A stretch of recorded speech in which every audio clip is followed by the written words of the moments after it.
Hi, everybody. I am so glad that you're all here to join us today for our Warrior Wednesday interview. I am so excited. We have somebody wonderful to highlight here for you today, and I am going to get to that in just a moment. But again, first, I want to thank you all for being here and tell you a little bit about who we are before we get to our special guest of the day. I am Carrie, and I am excuse me. I am Carrie. I am one of the founders of Stronger Than Sarcoidosis, also the vice president.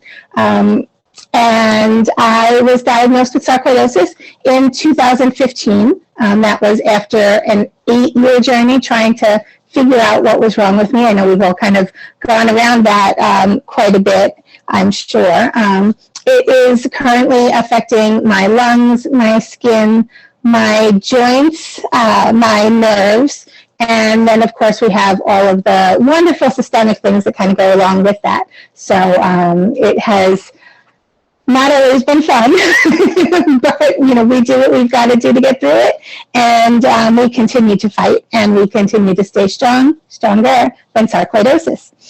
So I will tell you a little bit about Stronger Than Sarcoidosis one more time. So we, again, started last year, and I'm showing you here, this is the handful of us. So this is Stronger Than Sarcoidosis. We started last year, actually August 1st, and so again, we are celebrating our STRERversary right now, all month long. And so Stronger Than Sarcoidosis was originally started by, you'll see the four of us here, Frank Rivera, who I'm sure many of you know, if not all of you. And Frank is our president. We've got me, again, right there. I am the vice president. Kathleen Tirano is our secretary, and Cheryl Bradford is our treasurer. So the four of us are all disabled from our various versions and forms of sarcoidosis. And we just, we've been working together and doing all kinds of things with the Foundation for Sarcoidosis Research and with other organizations. And what we really wanted to do was to just find an extra outlet, find another way of bringing connection between sarcoidosis warriors and the sarcoidosis community. And so we started Stronger Than Sarcoidosis last year in order to do just that. Our mission is to raise awareness, advocate, and educate about this rare disease called sarcoidosis. We aim to strengthen the sarcoidosis community with information, support, connection, and interactive events that focus on the physical, mental, and emotional aspects of living with this disease. Stronger Than Sarcoidosis was created, as I said, by sarcoidosis patients and for sarcoidosis patients, and we will always be patient-centered. We aim to support the community, ensuring that all sarcoidosis patients know that they are not alone. Together, we are stronger than sarcoidosis, and we are here for you. And so today, I am so excited to welcome our Warrior Wednesday celebrity of the day. And so I am here to present for you Allison Walker. Allison is from Sterling Heights, Michigan, and she has taken her sarcoidosis experience to help others by creating the Caring Hands Sarcoidosis Foundation. Allison is the founder, the CEO, and the creative director. And I am so glad that she is here with us today. So Allison, hi. Hi, Carrie. Thank you so much for the invitation, and happy first year anniversary. Thank you so much. We are definitely excited to celebrate. We are excited to celebrate with you, and we are so grateful that you could take the time to be here with us today. So why don't we start with sharing your sarcoidosis story? We know, or most of us know, that sarcoidosis is actually referred to as a snowflake disease because it is different really for every person who has it. But with you kind of had an extra level of different, an extra level of rare, because I know that you were diagnosed with a rare manifestation of sarcoidosis called Hereford syndrome. I'd never actually heard of that before. So can you tell us a little bit about Hereford syndrome and what it is and how that affects you? Well, it is a rare manifestation. And what had happened to me was I was a sergeant on the Detroit Police Department, but I was losing my eyesight. I'm like, well, this is strange, and every day it kind of decreased. But then I had a fever. Fever never went away. Then the facial paralysis came. Well, my mother was a nurse. And I said, Mama, I can't keep any food in my mouth. She said, Girl, your face is paralyzed. So I went to work anyway, drove myself to the hospital, and went to the doctor. A young intern came in, and he said, well, what's going on? And I told him, all my symptoms. And he said, well, what else is going on? I said, well, I got these quarter-sized nodules from my knees down on both legs. And he's like, oh. He says, well, you know what? I think I know what's wrong with you. I just read it in a book. And he Wow. flew out the room and came back with all these old doctors with lights on their heads. You know you're in trouble when they got a light on their head. Wow. But they said they hardly ever see, that form of, with that presentation too often. So then, that was started my journey with all the specialists, the ophthalmologists, the neurologists. We did a biopsy that confirmed the sarcoid, but it's been a long road. That neurosarcoidosis is, it's all encompassing. No matter what you want to do, the brain fog, you might want to talk, what you want to say doesn't come out. Mm. You forget everything. I got sticky notes everywhere and forget to read the sticky notes.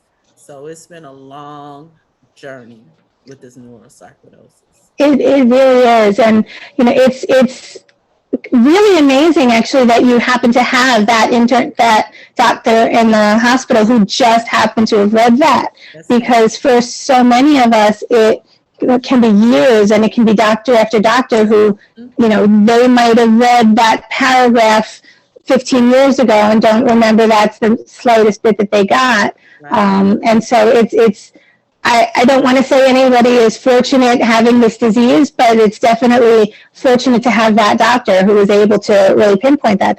It was a blessing because I had 3 young babies. Mm. If it had been years down the road, who knows how that would have affected them worse than what it did.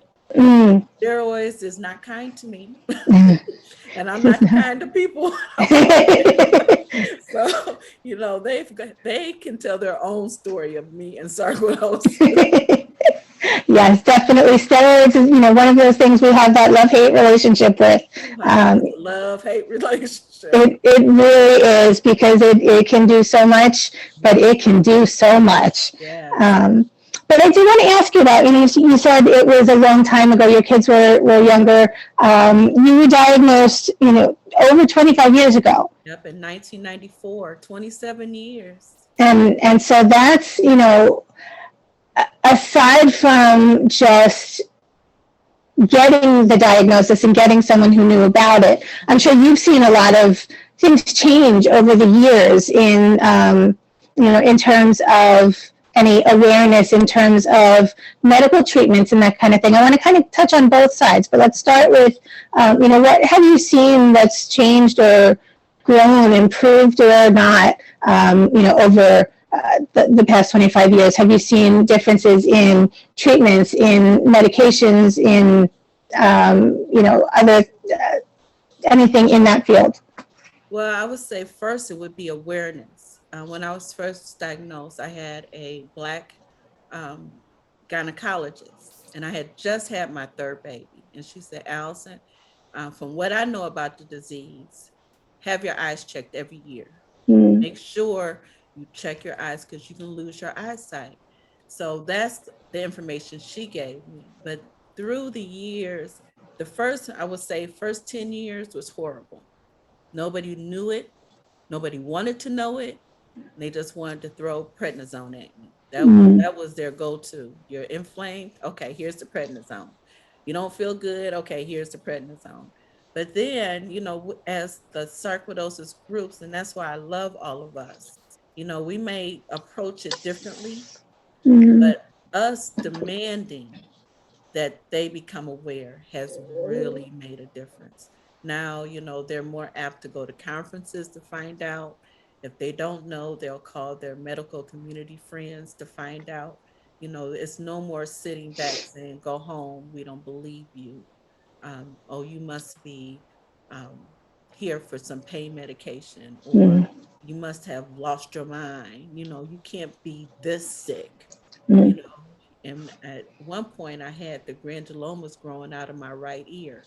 They was like grapes and was just hanging there. I had every wig to try to cover them up. And this one doctor, she was so unkind. She says, "Oh, are you depressed?"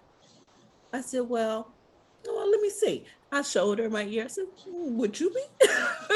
So, and I tell everybody in my group, some doctors are good, but they're just not good for you. mm, Move on. So there has been a big change in the medical field as far as sarcoidosis and the different diseases that can come from sarcoidosis because of the medication you're taking. mm. Yeah, that's a really important aspect to kind of to point out. It's another thing that's really important for people to understand, both for those of us with sarcoidosis and the others around us, that sarcoidosis generally doesn't come by itself. Right. It It has brings friends. friends. Sarcoid has friends. Sarcoidosis has friends. We might lose some of ours, but the disease brings its own. But it does, and so we need to know to be on the lookout for certain other manifestations or side effects, or other conditions that can come about, not only from the sarc, but like you said, also from some of the treatments, can end up doing some damage as well. But so now you've seen, over the years that the doctors have become more aware, and that you've had doctors who were actively looking to learn more when they see you, if they, which is huge, and that just makes such a difference in what kind of doctor is right for you. But what other changes have you seen, say, aside from the medical field, um, in terms of community, of anything, of people knowing what it is that you're going through? Have you seen any, how it affects, or has affected your family, your job? I know you said that day you still went to work and then you drove yourself to the hospital. Well, end up having to retire early, has some real serious issues come up. I'm good for like 2 or 3 years, and then the drops, the flare ups come, and then I Mm, got 2 years of horribleness. So went off on disability, but really never shared with my family what I was going through, only because, I didn't want them to be so concerned about it. I didn't want them to really know how serious it was. And I think mm, really here in the later, maybe 5 or 6 years, they really know what's going on, because I never posted on Facebook or anything that I wasn't feeling good. Didn't want that burden on them. Mostly relied on my friends or other people who has sarcoid, because with our monthly meetings, we can go in there and talk about anything. It's just like family getting together. mhm, So, and I tell everybody, tell your family, but I wasn't doing it myself. Didn't follow my own directions. But it affected work. And I loved the police department. Oh my God, I was a sergeant, I had my own car, I could sit on the desk, answer the phone, do my thing, but that was a big change. You don't realize how much of your life, you know, is taken over by that career. And that mhm, was one of the main reasons I started carrying hands. Amy, she went to my church. She had sarcoid, I don't know, 40, 50 years. It was just, as long as I've known her. But she wanted to start a group where people could get together and talk and learn about sarcoid. And I was like, oh, okay.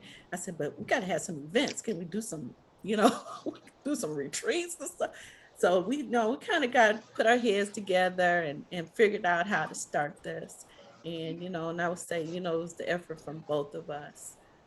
But that actually allowed more people to come. Didn't know. Everybody says it's the African American, African American, our group is like 50-50. You know, they came from everywhere. So it's been a That's good great. outlet for people to come and just kind of share what drugs are working for you, which ones aren't. You know, what is this doctor trying to do you? One of ours was the dentist wanted to take all her teeth out. I'm like, no, no, that Oh, can't happen. You know, your doctor has to get involved. And does this dentist know about sarcoid? You know, what medications is he going to use? You know, so it's, if you don't have that sharing of information, what I've been through may help somebody else. And who knows, I'm still learning what somebody mm, else has gone through. Maybe it'll come up, you know, later for me, and I'll be like, let's try this. yeah. So, Yeah, having that opportunity, creating a group that, having that opportunity to talk to people who really do get it. And, of course, we, as patients, and as patients who are also running our own organizations, we still are, although we're not medical professionals and we're not giving anyone medical advice, they should, talk to their doctors and make decisions based on that. It is so important for us to just talk to each other to share what options are even available, right. so that, we know what to ask that doctor about, or what to say, what, I might want a second opinion. And make sure they listen to you. I tell everybody, keep a journal of how you're feeling. What's the weather? Does it change with the season? You know, how's his medication treating you? And if they don't want to sit down and talk to you, well, maybe you need a second opinion, because your Mhm. doctor should want to sit down and talk to you. You know, listen to what's going on. Tell them, take that extra 5 minutes. It's not going to hurt Mhm. anything. I have one doctor, I know she's going to be an hour behind, but she's just that good. I'll sit Mhm. there and wait for an hour. And I get Laundry Doom cookies and my water. She's got all kind of good stuff. But you know what? It's worth sitting there Mhm. to talk to her, because she's my PCP, and she looks at all the other specialists, what they've ordered, what they haven't ordered, and she'll send some emails out saying we should do this, we should do that. Her sugar is too high, we got to do this. You know what's happening here. So you appreciate a good doctor that cares about you. Absolutely. And, in addition to appreciating the good doctors, we so greatly appreciate the groups that, welcome us and share with us, like yours, of course. And, you talked about the monthly group, and you mentioned that you've had retreats. I want to bring up one of the other things that you have done, just because it affected me personally. So I'm taking a moment. And, it's kind of when we started talking more, you and I, was earlier this year in April, when we're all celebrating Sarcoidosis Awareness Month, and we're all looking to do different things to, raise awareness about this disease. You had a campaign running with the Beautiful Faces of Sarcoidosis. Mm-hmm. And so you were, every day, many times a day, my feed was filled with all of these pictures of all of these different people who are living with sarcoidosis. But these were the beautiful faces of sarcoidosis, and that was your campaign. And I initially, when I first saw it, I, just thought, oh, I love that idea, but I could never do that. I couldn't send her my own picture because I can't say, hi, I'm beautiful, look at me. But And that's kind of, my first thing. I'm not that full of myself. I'm not that beautiful. I'm not, I can't do that. But, I had mentioned something about that to you, and you said, I don't remember exactly, but you said, something to the effect of just, us all being beautiful in our journey. And, the idea of, it's a beautiful thing that we are doing in sharing our stories and bringing each other together. And, the idea of being beautiful on the inside for, what you're doing as a person, it wasn't about, oh, look at my pretty face. It was a lot deeper than that. And So with that, I felt like I could, and I just felt so blessed and honored to be able to say, hey, this is me. And it meant a lot to me. And so I wanted to share that with you and thank you for that.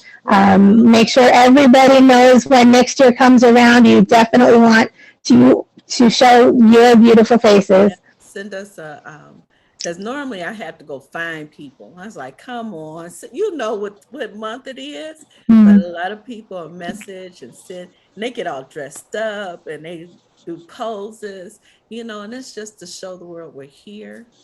We're not going anywhere. We need you to deal with us. You need to find out how to help us. And I'm going to tell you, my pulmonary doctor passed at Henry Ford Hospital.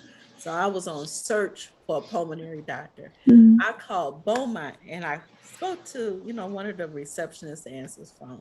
And I said, I'm looking for a pulmonary doctor that knows about sarcoidosis. And she says, okay, I'll be right back with you. She had 32 doctors. Can you imagine that? No.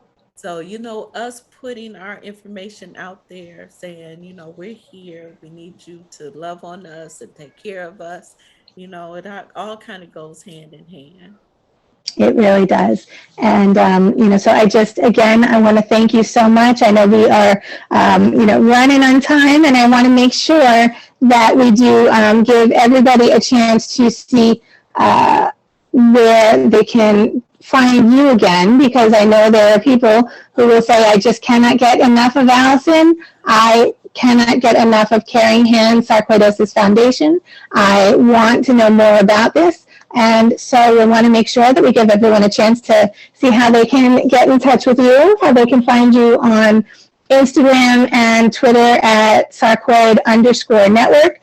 They can find you at Caring Hands Sarcoidosis Foundation on Facebook, and they can also find you at sarcoidnetwork.org. And so we, again, are so grateful for that. I'm going to leave that up an extra couple of seconds so that, if anybody needs to just make sure they catch that.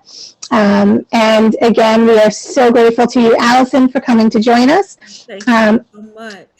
Yes, thank you, thank you. And I do want to share, again, as we continue to celebrate our Stronger Anniversary, and we continue to celebrate and highlight our sarcoidosis community, I do want to share, again, our contact info. You can find us at info@StrongerThanSarcoidosis.org, our website, StrongerThanSarcoidosis.org, and you can see us on all kinds of social media everywhere. And please stay tuned to our social media, as that's the best way you're going to find out all the great things we have going on all the time. You can actually sign up on our website.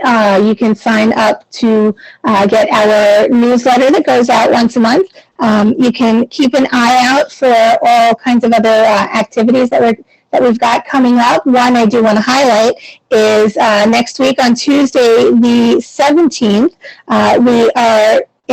we are working with Foundation for Sarcoidosis Research to present a virtual forum discussing disparities and diversity in sarcoidosis, and that's going to be in regards to healthcare and clinical trials. Some really, really important and powerful conversation is coming. So please keep an eye out for that. And again, we are always here for you, and we would love to hear from you, maybe even share or highlight your story at some point in the future. So once again, thank you, Allison. I cannot thank you enough for taking your time, not only sharing it with us today, but for everything that you do with Caring Hands. Again, we are so grateful to have you, to have the group, to have our viewers, and thank you again. And everybody have a wonderful, wonderful day. All right. Thank you so much, and congratulations on the sarcoidosis news articles. Can't wait to share them. Thank you. Thank you. Yes, I will throw that in one last plug before I hit stop recording. Yes. So I have also just become a columnist at Sarcoidosis News. So I have a column that comes out every 2 weeks. And so it is sharing my experience as someone living with sarcoidosis and, the various things that we go through. Check it out. Again, it's sarcoidosisnews.com. And under columns, you'll find me with a column called Float Like a Butterfly. And I'd love for you to float with me, hold some caring hands with Allison, and always stay stronger. Again, thank you all so much. Okay, bye-bye. Bye-bye.